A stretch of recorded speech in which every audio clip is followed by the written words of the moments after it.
Now, my many friends ask about how do I find the cheapest auto insurance rates in Canada.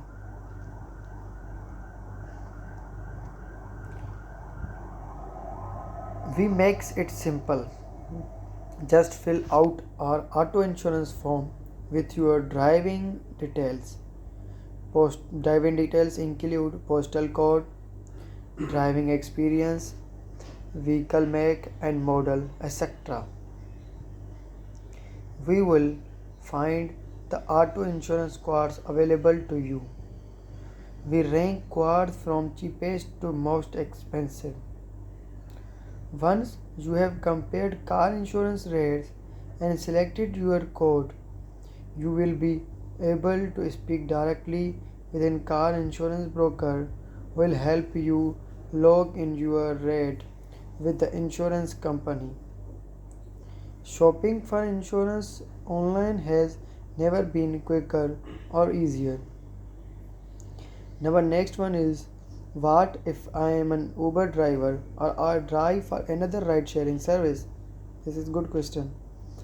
Now, since 2016, ride sharing insurance plans in Canada have been available in Canada.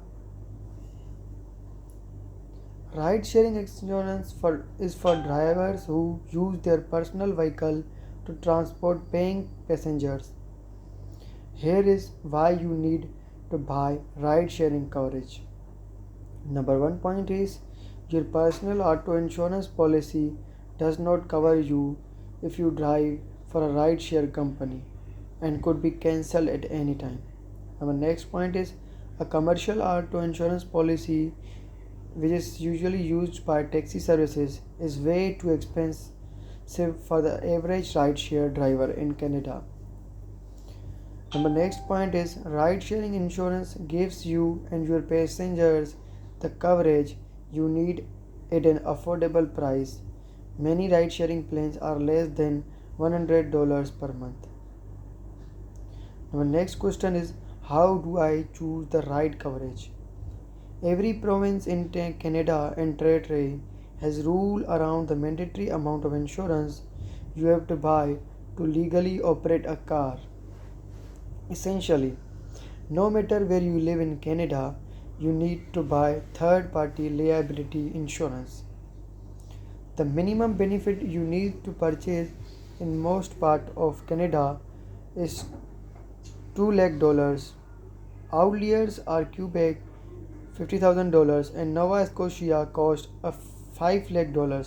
But if you are financing your car with a car loan or in leasing, your lender may require that you buy more coverage than the mandatory minimum. They want to protect the underlying asset in the event you get in an accident and the total write off. But if you are not relying on third party financing, the choice is yours. When it comes to shelling out for optional coverage like collision and comprehensive, this is the general rule. It's worth it for brand new cars and luxury cars. Any car that you could not buy new again or pay to repair should have extra insurance on it. A car's value depreciates rapidly, and after a few years of use, you may decide to drop your extra coverage.